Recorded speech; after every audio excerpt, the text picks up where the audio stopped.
Hey nerds, Farmer Jesse here. Welcome to Growers Daily, your daily dose of ecological farming insight. It is Monday, December 9th, 2024, and today we'll discuss my trip to Maryland. We'll talk watermelons and profit a bit more and ask the question, does KNF or JADAM or biodynamics have any science behind it? So let's do it.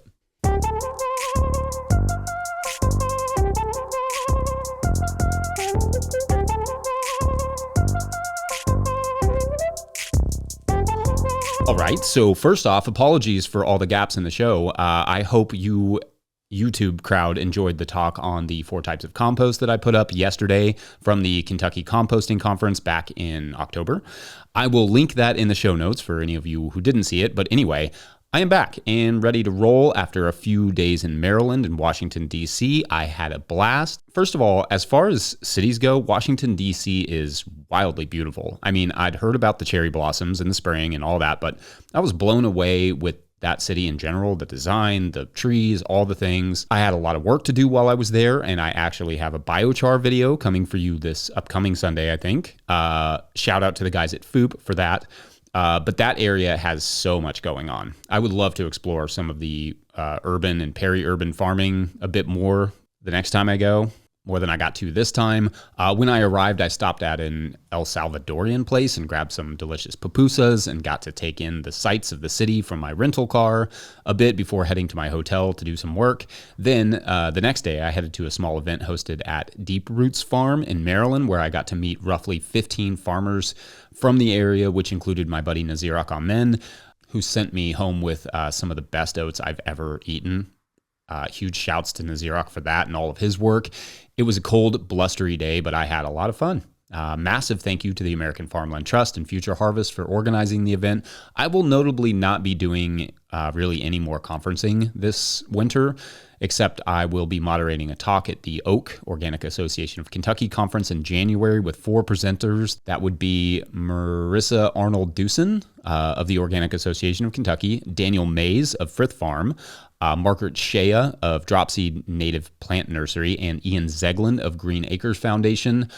That should be super nerdy and fun. That is an amazing group. I'll link it in the show notes as well. So why am I not doing any more events this year? Well, this daily show, for one, I'm frankly just enjoying doing this show kind of on its own. It's a brutal amount of work, don't get me wrong, and my brain has absolutely never been so challenged, but it's a lot of fun.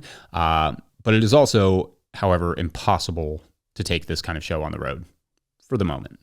Maybe in the future, I'd love to do some remotes, but we're not quite there yet.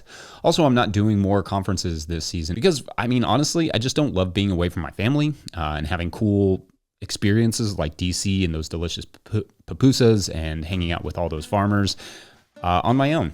Not super enjoyable to have an experience that you share with literally nobody. And of course, it's not economically feasible to take them everywhere with me, my family that is. There's also the environmental cost of travel. I remember Wendell Berry once saying, quote, seems to me that for 35 or 40 years, I've been flying about all over the country to tell people, in effect, that they ought to be staying home, end quote. And I feel that. I'm trying to reduce my time in the air a bit more. Rather, I'd like to concentrate those times that I do fly and accomplish more in those events. Now, I'm definitely not complaining. It's a very cool thing I get to do, 100%, but even great and enjoyable opportunities should be weighed against all of your values. It's like that thing we talked about that one day, probably on the show, with having a decision-making framework. You need a test you can run things through, even cool things, to see if they actually get you closer to where you want to go. For me, it's all about my farm, my family, my community, and my relationships anymore. I know people who do tons of conferencing. I've even heard some speakers refer to it as the circuit. But they are also spending like days and weeks away from their kids. I'm not judging them. That's their choice, but because they can, make a living and, support their family. But I just don't want to miss these years with my kiddos or with my wife. So anyway, changing subjects by approximately 1,000%, give or take. One thing I want to touch on later this week is the H5N1 bird flu. I would like to hear from any raw milk producers specifically. Have you been contacted by the CDC or anyone yet? Have your customers reached out about it? I'm very curious about this. Every 5 or so years, a pathogen with pandemic potential pops onto the scene. Well, that's some good alliteration. And H5N1 bird flu is our newest, so that's exciting. And being a small farm podcast and bird flu being currently a disease thriving on farms, I thought it wouldn't hurt to at least check in with you all. I know that disease control on a national level has become quite fraught. I mean, I would be lying if I said I wasn't at least a little hesitant to even mention it for what it's going to do to my beloved comment section. But it's a bit like in sports where when something goes wrong, if you don't get over it and prepare yourself for the next play, the game is only going to get worse. That's not a very good analogy to just say, I worry we're not prepared for another disease like this to let loose because of how the last one went. Anyway, we'll talk more about bird flu later this week. For now, let's take a little break, and when we come back, we'll talk about researching exceedingly contextual agricultural methods, because that's kind of our thing. BRB. Today's episode of Growers Daily is brought to you by Tilth Soil. Tilth Soil is a worker-owned co-op in Cleveland, Ohio, making NOP-compliant living soils for organic growers. Everything from Tilth is compost-based, and they divert around 4,000 tons of food scraps from landfills each year. I have used Tilth Soil for several years now for my plant starts. I love the results. I get consistent germination and consistent growth, plus excellent customer support. It's a lovably nerdy cast of folks who run Tilth. So, start your season with excellent germination and strong transplants. Check out Tilth's pre-sale pricing for the 2025 season at tilthsoil.com. That's tilthsoil.com, and click Farmers. All right, back to the show. If you, the listener, are enjoying this podcast and would like to support it, you can do so over at patreon.com/no-till-growers. I try to get to questions from everywhere, as you know, but I will always get to those Patreon questions. Today's question comes from Patreon member Chris Smith, who writes, quote, "Hey Jesse, thanks for answering my question from last month's thread." Again, like I said, I get to those Patreon questions. Chris writes, "I understand there is a decent amount of information in books on less academic topics like biodynamic preps, Korean natural farming, JADAM, etc., but I was wondering how much of these topics are explored in the scientific literature. Any recommendations on where to look, read would be appreciated." End quote. Great question. And the short answer is that yes, all of these practices have been explored in research to some extent. But when you're exploring practices that cannot be standardized because they encourage the grower to do their own preparations, things do get a bit wonky. To back up, JADAM and Korean natural farming, which I will refer to as KNF from here on out, are both branches of the same proverbial tree. Effectively, they are both Korean-born practices that are focused on producing one's own amendments from what is already around you locally instead of buying in fertilizers and etc. Biodynamics is similar in that way, but it is more about treating the whole farm like a living organism and using the specific preparations to maximize or encourage different growth. It's also quite esoteric and full of mysticism, biodynamics is, so watch the videos I did with Jeff Poppin to learn more about those practices. I'll link those in the show notes along with Jeff's new book. I love Jeff. He's a mentor of mine, and he kind of breaks these things down really simply. All of these practices are organic practices and could be certified as long as you follow the National Organic Program guidelines. Now, a lot of the research on KNF is in Korean, or that's my understanding. It's hard to tell from here as a non-Korean speaker how much research that actually constitutes overall, but there is some research in English, and the results are about what you would expect, I guess, from such individualized practices. They're generally positive, sometimes no results, and occasionally negative, but generally positive. Hawaii's done the most research, as far as I can tell, on KNF, and that is in English, and I'll link a little bit of that in the show notes. Chris Trump has also done a lot of great work with KNF in America and knows the research far better than I do, certainly. We talked a bit about it back in 2019 for a podcast episode that I'll link in the show notes as well. JADAM is a bit of an offshoot of KNF, literally created by the son of the KNF creator, but it is also its own thing. JADAM is arguably simpler, potentially cheaper, but I will go more into these practices all individually another time. Because although I've looked at that research, I mean, research papers, you really have to spend like several days on each one. And there are lots of new ones out there. Between those two, JADAM and KNF, the JADAM team is really savvy. They're great at sharing lots of information. Their website is rich with resources. There are multiple books on the subject. In effect, for JADAM, it's easy to get all of the details, but JADAM does not have a ton of English research behind it yet that I can find, but I only allot myself so much time for these episodes. So feel free to always share stuff you find or know of that I may have missed. And again, I will explore more in depth each one later on. KNF is slightly more studied, but the practices themselves are significantly less accessible in English literature than JADAM. There are just a couple of books, and I'll link those as well. All that to say, though, that the idea with all of these practices is generating the majority of the farm's fertility and sometimes the farm's pest and disease management on farm. So researching something like that is difficult because unlike chemical fertilizers and pesticides that are completely standardized and arrive in a bottle, the amendments in these practices are made on farm by different people in different climates with different materials. It's literally the point of them, that you can make the stuff that other people want to sell you using just what's around you. But scientifically speaking, their very nature makes them challenging to study. Now, biodynamics has the most scientific research of the three available. It's the oldest. As an organized practice, it's the oldest of them, but it has the most available in English, especially the reviews where they take a bunch of different papers and examine the findings to give you a general idea of how things like biodynamics work as a whole compared to both organic and conventional methods. I think those are really interesting. Those are largely positive as well, at least in terms of ecological benefits, and I will link one or two of those in the show notes for you as well. And that's not surprising. Even if the biodynamic preps did not do what they purport to do, it's still a dynamic organic practice, which in terms of soil health is generally going to yield better results. But sense does not make science, and sometimes science struggles with dynamic practices. Yeah. I would also be remiss to not mention that biodynamics creator Rudolf Steiner said some pretty problematic things back in the 1920s in Austria, which I think is just important context when deciding how to view his teachings. In an agricultural sense, though, I think it is important to keep in mind with any of these practices, they are just tools in a toolbox. In the same way, you need more than just a hammer to build a house. You need more than just a good microbial solution to build a productive garden. You need good water delivery, irrigation, and moisture retention, so mulches and just good soil practices. You need to address compaction. You need to keep the soil covered and planted and undisturbed as much as possible, right? Our conservation agriculture principles. These practices like JADAM, et cetera, all have their merits, and they are certainly all fun to engage with. I love playing with all of these methods. Again, if your neighbors don't think you're out of your mind, I think you're doing it wrong. But they work in concert with everything else you're doing.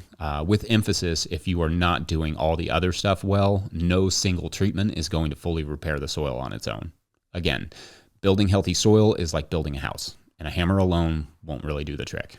At least not in any efficient amount of time. So, great question, Chris, and I hope I provided enough places to look for further reading on these subjects, but also I found some research I haven't yet had time to dive into, so I can continue on exploring some of the old and more recent research and keep you updated. I have to do one of these every day, so there should be plenty of time. So yeah, I will share more as I learn more, and listeners, please feel free to share any research you think is interesting as well. Up next, let's break down what profitability means a bit when it comes to watermelons. Yeah. Be right back.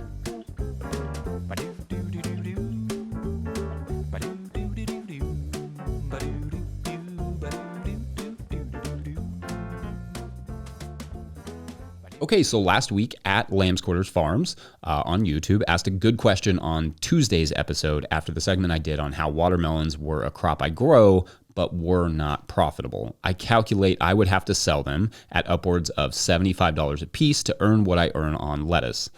Their question was, quote, I'm missing the $75 per watermelon price for profit breakdown, comparing to squash, vining, and space hog.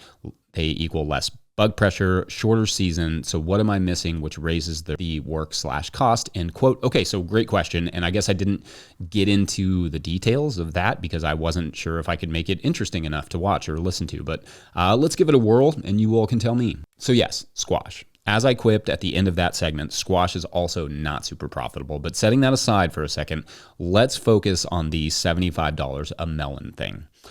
Remembering that space is valuable for me, or it has been historically, because space is limited on our farm and a lot of market gardens. If a bed of lettuce earns me $750 in one cutting, which doesn't include the second cutting, that would mean in order for the melons to earn me that same amount, and I get, let's say, 10 to 20 marketable melons off of a 50-foot bed, which is probably about right for seedless watermelons because you have to factor in space for the non-productive pollinator plants plus a couple losses and the one or two you have to eat.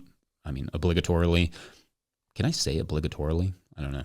maybe that's a word, then that is roughly $75 to $38 per melon, i.e. 10 to 20 melons off of a bed that I need $750 from, assuming no raccoons get savvy and start raiding the place. Keep in mind as well that I could grow about 1.75 rounds of lettuce in the same amount of time, or a lettuce and a radish round or whatever, which means that that bed is actually worth more like $1,100 to $1,400 for that same time period. Yeah, if we're just talking one crop and one harvest, somewhere between $38 and $75 is what I figure those melons need to earn, either of which are ludicrously high prices for normal-sized watermelons. Now, these are dry farmed melons, and some years they yield a little better for the rain, and I could generally irrigate them and plant them closer, maybe more densely. And who knows, maybe I could double my yield and get them a little closer to like $15 or $20. Feel free to let me know how many pounds or individual melons that you're able to yield off of 50 feet. Maybe my numbers are just wrong, or I'm just not a good melon grower. Entirely possible. Now, that $38 to $70 number is not the same as profit. We're talking gross revenue there. That is the amount of money before expenses. I have no idea how to make this interesting to listen to, but if you're still following, the expenses of lettuce will be higher because the cost of seeds, but also for things like Salanova especially, the amount of soil mix and the labor in planting them costs about $15 per bed to grow. Melons are more like $4 to $6 in upfront cost. That labor, seeds, materials, etc. Then they both have roughly the same amount of upkeep in my system because we don't generally have to cultivate any crop very often. But the melons are in the ground longer, so they often do need at least one good hand weeding or cultivation, depending on bed prep, how well I did there, or mulch, and etc. So you may have to add a couple bucks to the upkeep cost. Either way, it's still a little bit less than lettuces. The other thing you have to factor in with something like melons is that they're heavy and they take up a lot of room in the market truck or van or whatever. So where I can pack $250 worth of lettuce for market in a single large cooler, I can pack maybe 4 or 5 melons in the same space. And if I'm charging $8 or $10 a melon at market price, I don't know what melons are going for in your markets, but probably not much more than that in ours, depending on its weight. That may be, $40 in the same space I can cram $250 worth of lettuce. Also, I can harvest lettuce into a few bins all at once that I can carry or haul back by hand rather easily. Notably, some of my labor expenses are contextual, but I can't just pull up to the field and harvest directly into my market vehicle because of where my fields are. We have to harvest into bins or directly into the wheelbarrow and get them all the way to the market van, and then load them one by one, which is a lot of energy and labor on our end, usually rewarded with eating a melon, which just takes away from the profitability, but increases the deliciousability. Yeah. Now, I don't want to ignore the fact that lettuce also takes labor to both wash and pack. And so maybe in the end, this element is kind of a wash, and perhaps slightly less time in packing watermelons, though, of course, more labor because, again, they're heavy. Do watermelons technically make more than I spend to grow them? Yes, but I also need them to contribute to the overhead costs of running the farm, to pay rent, a term I am borrowing from other growers.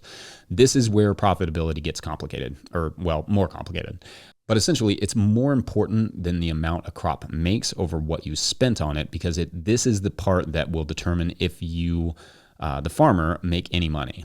I will go deeper on this idea of rent at some point, but basically one way we use to figure out what rent costs per bed is that we take our whole farm budget over the year, how much the farm costs to run, including market fees, labor expenses, utilities, all of that, and divide that by the number of growing beds. Then we can see how much a bed needs to earn beyond what that crop costs to produce.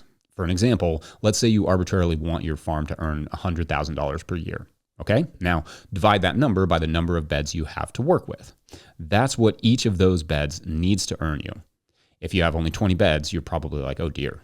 Now, if you make more than that number on a crop or certain crops, you can grow a few less profitable crops, but only within reason. If that number is $500 for the year per bed and the melon beds are only making you $150 for a long season, it's tougher to justify.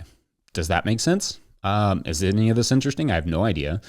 But if you're still hanging in there, props. But now to the point about the squash also not being profitable, it depends on the squash and also when you plant it. But no, it is not that much more profitable than melons, especially pumpkins, which yield roughly the same as Lamb's Quarters Farm noted, more time to mature.